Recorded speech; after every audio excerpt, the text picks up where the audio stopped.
Livro de Atos dos Apóstolos. Glória a Deus. A presença do Senhor Jesus está neste lugar, irmão. Livro de Atos dos Apóstolos, capítulo de número 16, versículo de número 16. Livro de Atos dos Apóstolos, capítulo de número 16, versículo de número 16. Eu peço para você compartilhando. Já tem 31 pessoas online. Eu tenho certeza que pode chegar a 50. Basta você compartilhar. Não preocupa, não fica com vergonha. Vou compartilhar esse grupo aqui. Não, compartilha. Com certeza tem uma pessoa desse grupo que está precisando de ouvir a palavra, e cabe a você, como cristão, levar a palavra a essas pessoas. Amém? Livro de Atos dos Apóstolos, capítulo número 16, versículo número 16. E o texto diz assim: e aconteceu que, indo nós à oração, nos saiu ao encontro uma jovem que tinha espírito de adivinhação, a qual, adivinhando, dava lucros aos seus senhores. Esta, seguindo a Paulo e a nós, clamava dizendo: estes homens que nos anuncia o caminho da salvação são servos do Deus Altíssimo. Em outras palavras, anuncia os caminhos da salvação. Versículo 18: e isto fez ela por muitos dias, mas Paulo, perturbando, voltou-se e disse ao Espírito: eis, em nome de Jesus Cristo, te mando que saias dela. E na mesma hora saiu. E vendo seus senhores que a esperança do seu lucro estava perdida, prenderam Paulo e Silas e os levaram à praça, à presença dos magistrados. E apresentando aos magistrados, disseram: estes homens, sendo judeu, perturbaram a nossa cidade e nos expôs a costumes não nos lícitos, receber nem praticar, visto que somos romanos. Versículo número 22: e a multidão levando-se unida contra eles, então os magistrados, rasgando-lhe as vestes, mandaram açoitá-lo com varas. Observa o versículo de número 23: e havendo dado muitos açoites, os lançaram na prisão, mandaram aos carcereiros que os guardassem com segurança, o qual, tendo recebido tal ordem, os lançou no cárcere interior, eles prendeu os pés nos troncos. Versículo número 25, penúltimo versículo que vamos ler: e perto da meia-noite, Paulo e Silas oravam e cantavam hinos a Deus, e os outros presos os escutavam. E de repente sobreveio tão grande terremoto que os alicerces do cárcere se moveram, e logo abriram todas as portas, e foram soltos as prisões de todos. Glória a Deus. Queridos, o texto que acabamos de ler é um texto que vai vir narrando a história de um perseguidor que no texto atual ele agora era o perseguido. A Bíblia vai vir narrando a história de Paulo. A Bíblia vai vir narrando a história de um homem. O homem, segundo os seus preceitos religiosos, ele praticava com todo o fervor e com todas as astúcias que ele poderia tomar para iniciar a sua caça aos cristãos da época. É interessante observarmos a história do apóstolo Paulo. Apóstolo Paulo, ele aprendeu muito com o seu mestre, um dos homens mais nomeados na história judaica, que é Gamaliel. Gamaliel era o homem mais sábio que tinha naquela época, e Paulo, aos pés de Gamaliel, ele aprende muito sobre os princípios religiosos da lei judaica. Interessante é observarmos que Paulo estuda na escola de Gamaliel desde os seus 12 anos de idade, e ao crescer a sua vida ministerial no que se diz a religião judaica, Paulo vai crescendo, tendo o seu comum religioso, as práticas judaicas. ou seja, o religiosíssimo de Paulo, a classe religiosa de Paulo, era uma classe que, além de tudo, observava apenas a religião, ou seja, Paulo era um homem religioso.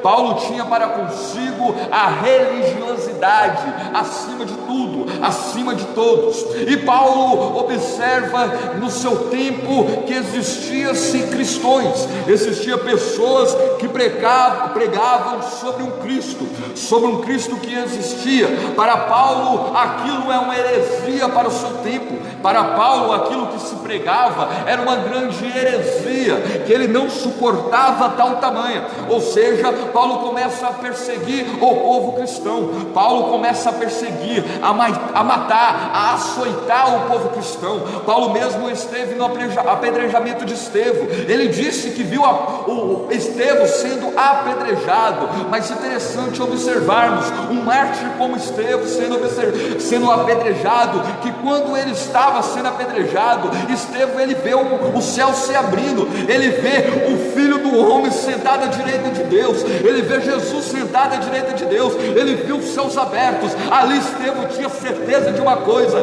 que não importava a luta, que não importava as provas, que não importava o mártir que ele estava enfrentando, o importante era continuar levando a palavra de Deus. Eu não sei como está sendo o seu dia, eu não sei como está sendo o seu ministério em meio às crises, mas Deus me manda lhe dizer: em meio à crise, continua pregando a palavra de Deus. Em meio às provas, continue pregando a palavra de Deus. Em meio às confusões, às tribulações, o caos, a crise, continua pregando a palavra de Deus. É interessante observar que Paulo, ele está indo a caminho de Damasco para prender cristãos, matar cristãos, mas ali no meio do caminho de Damasco, Paulo, ele tem um encontro com Cristo, aquele que ele havia perseguido por muito tempo. E Cristo vem a Paulo. Paulo agora está no chão e Cristo olha para Paulo e diz: Paulo, Paulo, Saulo, Saulo, que é o mesmo nome, porém de diferentes, porque Saulo é um nome romano, ou seja, não mudou o nome, é o mesmo nome, Paulo e Saulo, porém Saulo é o nome de Paulo romano, que vem da mesma, quer dizer, Paulo é o nome romano, Saulo é o nome judeu, se eu não me engano, porque vem de Saul, Saulo, e Paulo, como está no chão, Jesus chega para Paulo e diz: Saulo, Saulo, por que me persegues? Dura da coisa contra aguilhões. É interessante que as vistas de Paulo se escurecem. Agora Paulo, ele está em casa. Jesus, ele manda Ananias ir até Paulo e diz: ele há de padecer pelo amor do meu nome, ele há de sofrer pelo amor do meu nome. Agora aquele que era o perseguidor, ele vira o perseguido. Agora aquele que perseguia, agora ele é perseguido por aqueles que o perseguiam. Entenda, quando Deus chama o homem, ele não importa como o homem é, ele não importa com o que o homem está fazendo, ele não importa, ele não vê o tempo atual do homem, porque Deus, ele tem outra maneira de ver o tempo do homem. O homem vê o tempo cronológico dele, já Deus não vê o tempo cronos, Deus vê o tempo kairos, é o tempo oportuno. Deus, ele vê o passado, o presente e o futuro. Eu não sei como está sendo o seu momento atual, eu não sei como está sendo o seu momento no dia de hoje, mas Deus manda eu lhe dizer: ei, Ele está vendo o teu futuro. É interessante observarmos que Paulo agora ele está com Cristo, e agora no texto que eu li, Paulo está fazendo a sua segunda viagem, ele está preparando a sua segunda viagem, e o texto vai vir dizendo que Paulo, ele prepara a sua viagem. O primeiro lugar que Paulo iria seria para as cidades da Ásia, porém o Espírito Santo coloca no coração de Paulo que não era para ele ir para a Ásia, muda a trajetória de Paulo. Paulo agora tem uma visão que é sobre a Macedônia. Então agora Paulo ele começa a ir para a Macedônia. E quando Paulo está indo para a Macedônia, ele vai e para numa cidade chamada Filipos, a primeira colônia de Macedônia. Faz um fundo com teclado, por gentileza. Paulo agora está indo para Filipos. E Filipos é a primeira colônia da Macedônia. Interessante que Paulo começa a pregar junto com Silas naquele lugar. Algumas mulheres se convertem naquele lugar. Uma mulher muito famosa naquele tempo, que era vendedora de púrpura, chamada Lídia, ela se converte. Historiadores vão vir dizendo que Lídia, quando ela volta para Tiatira, ela que leva a palavra de Deus, se converte toda Tiatira, através da palavra que ele ouviu Paulo pregar. Jesus ele muda a trajetória de Paulo. Não era para ir para a cidade de Galácia ou Frígia, das províncias da Ásia, mas era para ir para Filipos. Quando o Espírito Santo quer mudar você de algum lugar para outro, é porque ele tem propósito. Quando o Espírito Santo muda as trajetórias, muda as coisas estão de uma maneira e começam a ficar de outra. A gente se pergunta, mas Deus, o que está acontecendo? É porque o Espírito Santo ele tem um propósito. E quando o Espírito Santo ele tem um propósito, fica tranquilo, está na mão dele, ele vai cuidar, ele vai zelar, ele vai proteger. É Espírito Santo. Agora Paulo ele está em Filipos. E quando ele está em Filipos, ele, depois de pregar e ter tanto conversão de almas como houve, Paulo agora ele está indo pregar e continua pregando. Só que saiu ao encontro dele uma jovem. E esta jovem ela tinha um poder muito conhecido naquele momento, que todos observavam aquela jovem, que ela tinha um poder de adivinhação. Entenda que há duas diferenças entre adivinhação e revelação. Entenda que há duas diferenças entre adivinhação e revelação. Antes desta crise, muitas pessoas vinham à igreja procurar por adivinhações.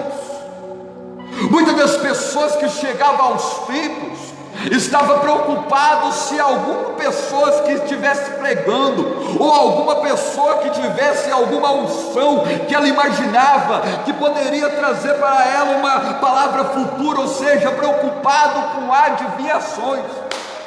Entenda, meu querido, entenda, minha querida, que adivinhações não é coisa do Espírito Santo.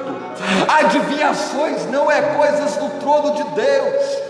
Deus ele revela, ele não adivinha. Eita glória! Deus ele revela, presbítero dobrando, ele não adivinha, ele tem o poder de revelar. E posso te dizer uma coisa nesta noite: existe uma palavra sendo revelada ao teu coração nesta noite, e Deus me manda eu lhe dizer: ei, fica tranquilo, fica tranquila, ele está zelando por ti, ele está zelando pelos seus. A palavra da revelação está sendo pregada, e o espírito da profecia já me converte a profetizar para a tua casa. Levanta a tua mão se você crê. Deus me manda eu lhe dizer nessa noite: tempos de crise eu estarei presente para revelar aquilo que havia escondido. Ei, Deus ele não quer revelar algo futuro para você, mas ele quer que você seja a revelação do futuro para alguém. Ei, você não entendeu?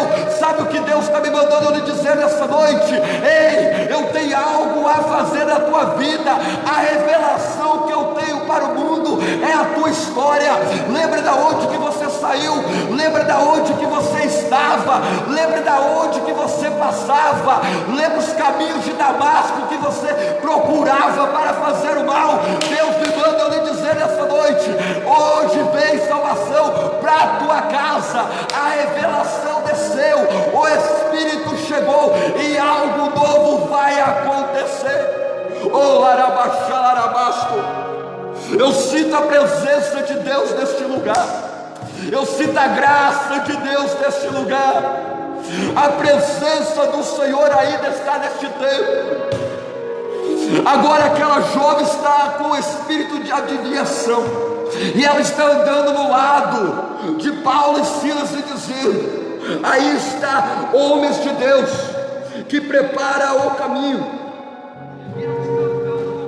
Oh glória! Que anuncia o caminho da salvação. Em outras traduções vai me dizendo, quando ela está dizendo o caminho da salvação, ou seja, ela está dizendo que existem outros caminhos, porque ela falou o caminho da salvação, ou seja, poderia existir outros caminhos para a salvação, mas não, só existe um caminho. O caminho não existe, só existe um caminho. O caminho é Jesus. Aprendemos esse domingo sobre o caminho. Aprendemos esse domingo sobre o caminho. Aprendemos esse domingo na escola bíblica dominical sobre o caminho. Eu não sei qual é os caminhos que você está traçando. Eu não sei qual é os caminhos que você está procurando a traçar. Só que se você seguir o caminho da vida, o caminho que muda história, o caminho que faz tudo diferente, tenha certeza de uma coisa: esse caminho vai te levar para a salvação eterna. Confuso ele dizia: continue procurando o caminho. Buda dizia também para continuar procurando o caminho. Outros grandes mestres de outras religiões falavam: procura o caminho. Mas Jesus, ele tinha uma palavra forte: eu sou o caminho, a verdade e a vida. Ninguém vai ao Pai se não for por mim. Ei, não é João que vai levar você ao Pai, não é a igreja, a religião, não é Maria que vai levar você ao Pai. Ei, pensa um pouquinho, olha, analisa que Cristo está dizendo que Ele é o caminho. Caminho significa identidade de vida, caminho significa escolha de vida.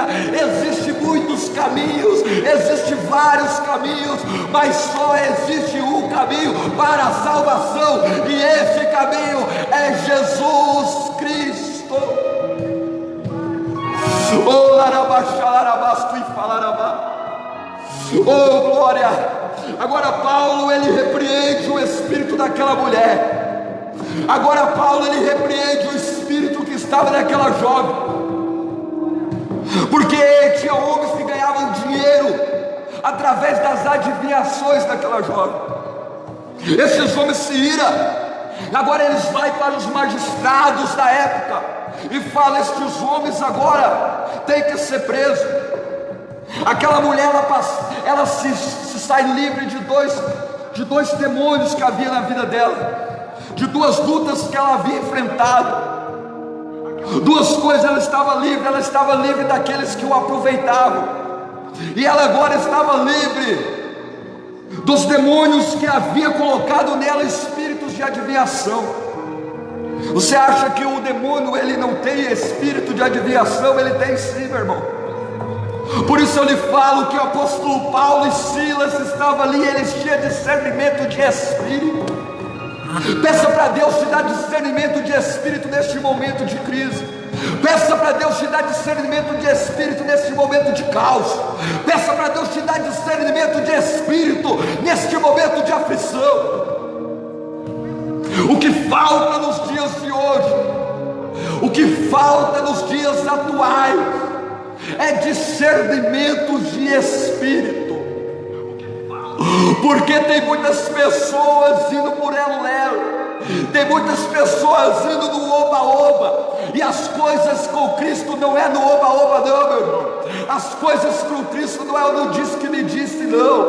As coisas com Cristo é no caminho, e este caminho a Bíblia vai vir dizendo que o caminho é estreito. A Bíblia não vai me dizendo que o caminho é largo, não. A Bíblia vai me dizendo que o caminho é estreito. Ei, sabe qual caminho estreito significa? Quando era para ser levado um cordeiro para o sacrifício, ei, ele passava por um caminho estreito, a porta também era estreita, e quando ele passava, se ele não tivesse limpo, se ele não tivesse mácula, se ele não tivesse mancha, ele não poderia ser sacrificado. Quer ter a presença, começa a se limpar. Quer ser santo, começa a se limpar. Quer andar no caminho, começa a se limpar, começa a se limpar, começa a se limpar. Ei, Deus está dizendo para a crente aqui nesta noite: eu não vim agradar o ego de ninguém aqui não, porque estamos nos últimos dias. Eu tenho palavra para o teu coração para lhe dizer: conserta a tua casa, conserta a tua casa. Oh, aleluia. Paulo agora é levado para ser preso junto com Silas. Aquele que prendia agora está sendo preso. Aquele que mandava prender, agora havia alguém que mandou prender ele. Aquele que nunca tinha visto um cárcere, agora está vendo um cárcere. E a Bíblia vai vir dizendo que eles foram açoitados com varas, chicotadas. Lembra quando eu disse no começo da mensagem que ele padeceria pelo amor de Cristo? Agora aquele que persegue padece. Agora aquele que batia, agora apanha. Ei, quer ser cristão de verdade, começa a passar por momentos de crise apanhando. Pregador, mas eu não entendi, como assim? Ei, crente que é crente, em momentos de crise ele cresce. Mas como eu vou crescer em momentos de crise, se a crise só fala de caimento? Cai a bolsa de valores, cai a economia, cai políticos, cai religião, cai tudo por terra. Mas como eu vou crescer em momentos de crise? Com o cristão é diferente. Com o cristão ele desce para crescer. Com o cristão ele ajoelha para subir. Agora Paulo e Silas estão numa cárcere, e Paulo e Silas estão numa prisão. Só que quando eles chegam na prisão, eu imagino Paulo e Silas na última cela da prisão. É conjectura minha. Eu imagino Paulo e Silas na última cela da prisão. E quando Paulo e Silas estão lá, eles não sabem o que fazer. Um olha para o outro e fala: está doendo aí, está doendo demais. As suas costas, como que está? As minhas costas estão ardendo. Olha o sangue no meu rosto. Olha o sangue da minha carne. A minha carne está em pele viva. E o que nós vamos fazer aqui? Vamos reclamar, vamos falar mal, vamos chorar, vamos maldizer a Deus? Não, Silas, vamos começar a cantar, vamos começar a louvar. Enquanto nós adoramos na prisão, Deus vai mudar a história. Eita glória! Deus está dizendo para a crente aqui nesta noite: enquanto você adora em momentos de crise, Deus está guardando a tua casa. Enquanto você adora em momentos de prisão, Deus está guardando o teu lar. Enquanto você adora em momentos de tribulação, Deus está cuidando de ti.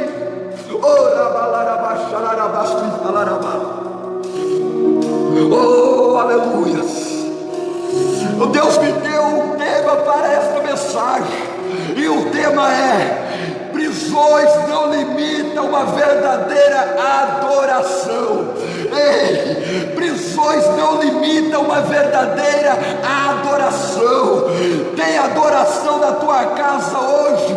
Então começa a adorar. Tem adoração no teu espírito aí hoje?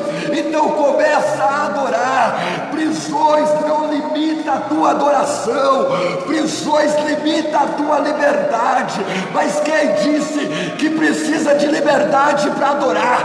Pode estar amarrado, pode estar dolorido, mas a boca está adorando, a alma está adorando, está glorificando a Deus. Mesmo em momento de crise, adore a Ele.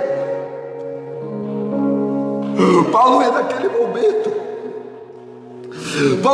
momento, ele poderia estar chorando. Paulo naquele momento, irmão, ele poderia estar reclamando da vida. Silas naquele momento, ele poderia ter falado: Paulo, porque eu comecei a seguir você neste caminho. Mas naquele momento eles começaram a adorar a Deus. Meu querido, você não sabe a potência que tem a tua adoração. Meu querido, você não sabe a força que tem a tua adoração. Meu querido, você não sabe o que a tua adoração pode fazer em momento de crise.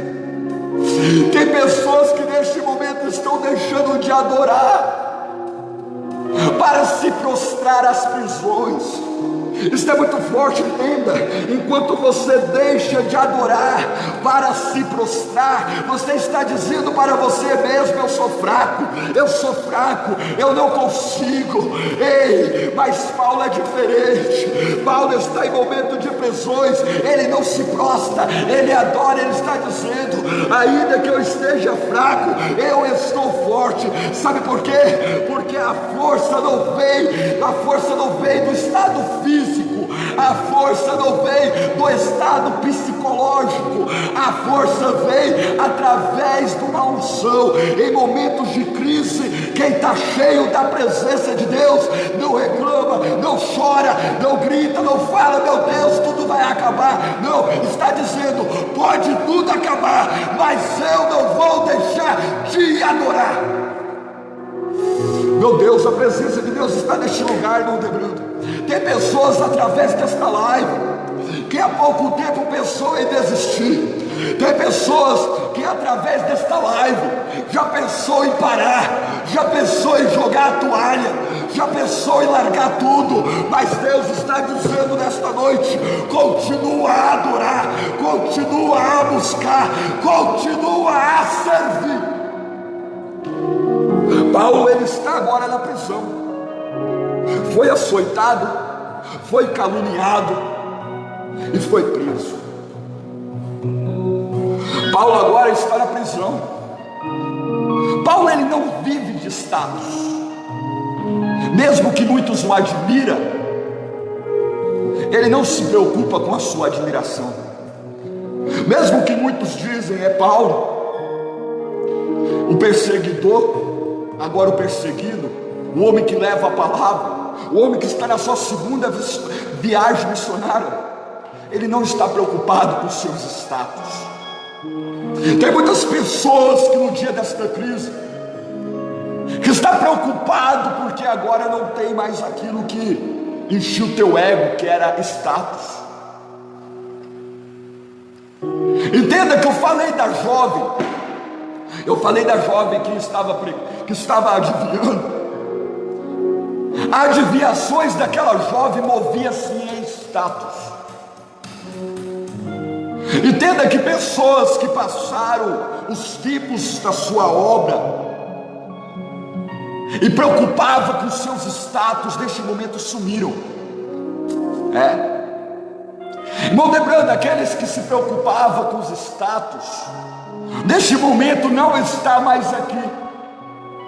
Neste momento não está preocupado com a sua vida. Mas quem não se preocupa com status e está preso, não está dizendo: agora eu não tenho mais status, agora eu não tenho mais agendas, agora eu não tenho mais palanques, não tenho mais tribunas, não tenho mais públicos. Não está preocupado com isso. Está dizendo: mesmo que esta quarentena venha durar 1 ano, 2 anos, 3 anos, 4 anos, mesmo que essa quarentena não para, eu também não vou parar de adorar. Vou continuar adorando, mesmo açoitado, mesmo em crise, mesmo preso, mas eu vou adorar. Ei, que o Espírito de Deus possa chegar na tua casa, que a providência de Deus possa chegar no teu lar, que você não pode parar de adorar neste momento de tribulação, você não possa parar de adorar nesse momento de crise. Continua a adorar. Eu estou encerrando. Paulo agora ele está adorando junto com Silas, e o relógio vira para meia-noite. E o interessante, meu irmão, que na meia-noite tudo acontece. O interessante é que meia-noite tudo acontece. Quando chega meia-noite, as celas começam a tremer, as paredes começam a balançar, as correntes começam a se soltar, aquilo que prendia começa a se libertar. Ei, você não está entendendo. Deus tem palavra para o teu coração nessa noite. Em momentos de crise, se você adorar, isto vai passar. Em momentos de crise, se você continuar a aclamar, a louvar, a buscar, isso vai passar. Ei, Deus tem uma palavra para o teu coração nesta noite. Continua a adorar a Ele, continua a buscar a Ele, continua a agradecer a Ele. Ei, Espírito Santo, como Tu és lindo, como a Tua presença é maravilhosa. E curva a tua cabeça, vamos orar a Deus. Aonde você está, e curva a tua cabeça. Eu quero orar pela tua vida, eu quero orar pela tua saúde, eu quero orar pela tua história, pelo teu ministério, e te dizer uma coisa: neste momento de prova, neste momento de luta, neste momento de crise, nada limita uma verdadeira adoração. Nada limita uma verdadeira adoração. Jonathan Edwards, ele está pregando numa cidade da Nova Inglaterra. A igreja nesta época estava em pecado. A igreja nesta época estava totalmente em pecado. Jonathan Edwards, um homem que orava a Deus, um homem que jejuava ao Senhor. O aspecto dele era todo magro. O aspecto de Jonathan era todo magro. As pessoas achavam de longe que era até um aspecto feminino. Quando Jonathan começa a pregar a palavra, o sermão mais conhecido do mundo depois do Sermão da Montanha, pecadores na mão de um Deus irado. Quando Jonathan começa a ver a cabeça das pessoas, Deus dá visões para Jonathan que nuvens pretas estavam sobre as cabeças, sinal de pecado. Quando Jonathan começa a pregar, as colunas da igreja começam a se balançar. Parece que no meio da igreja da Nova Inglaterra se abre um abismo. As pessoas seguravam nas tribunas e diziam: pregador Jonathan, para, porque você está levando nós para o inferno.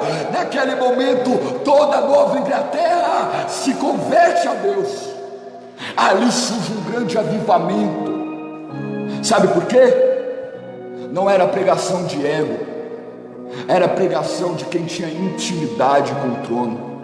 Quem tem intimidade com o trono não se preocupa de pregar e de falar o que está errado.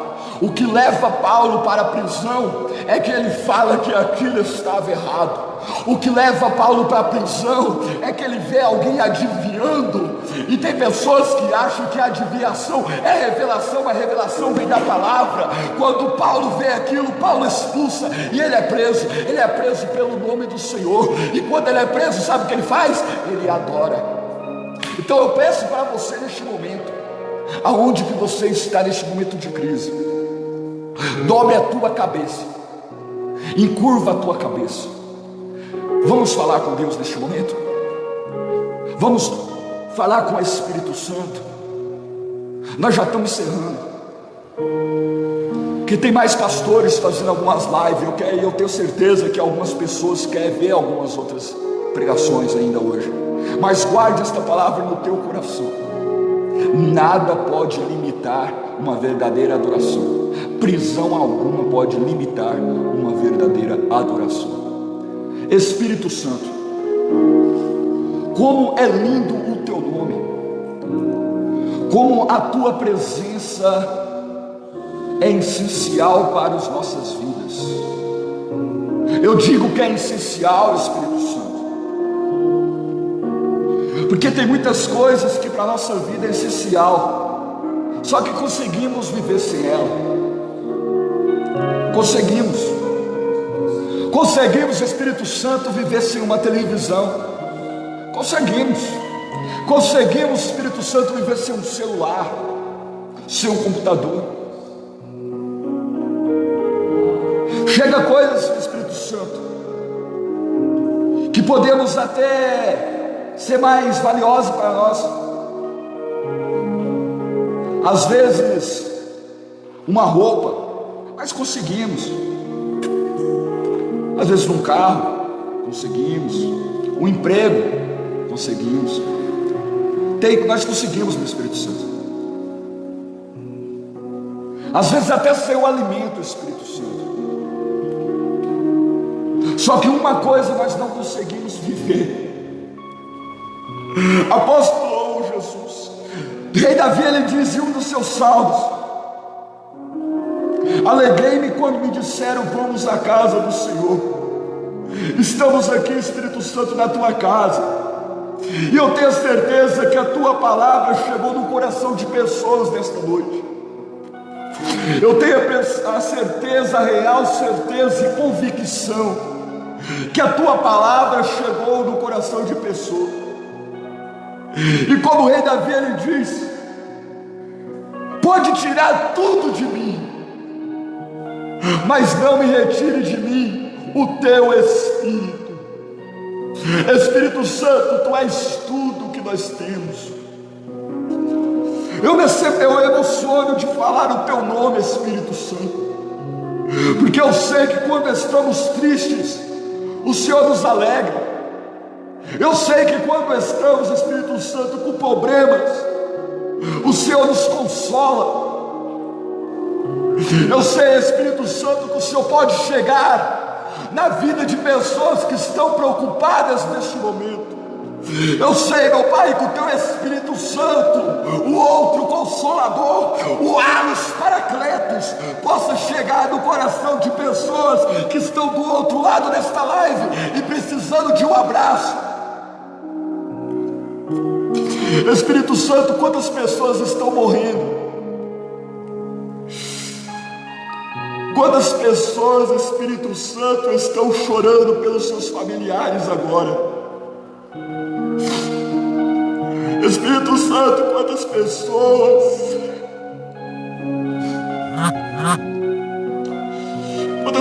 Espírito Santo, não vê mais solução de vida futura, estão numa mesa de hospital,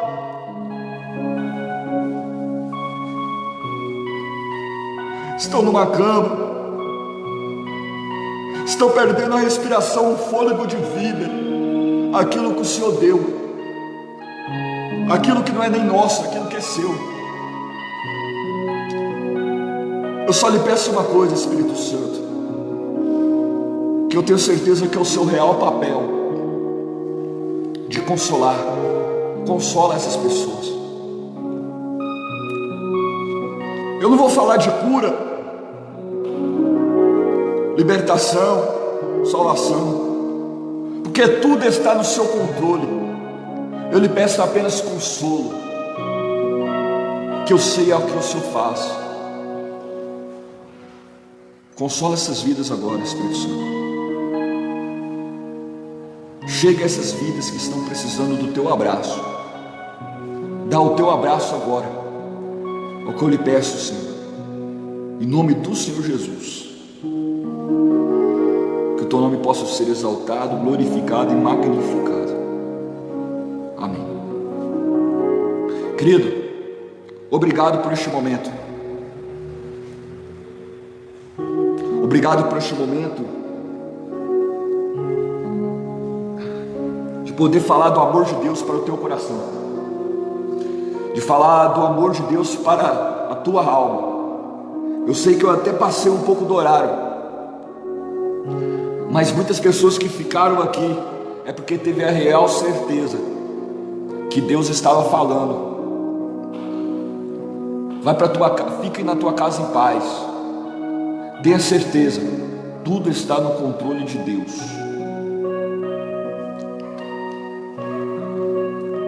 Amém? Tudo está no controle de Deus. Ele sabe o que é bom e o que é mal. Mas tenha certeza.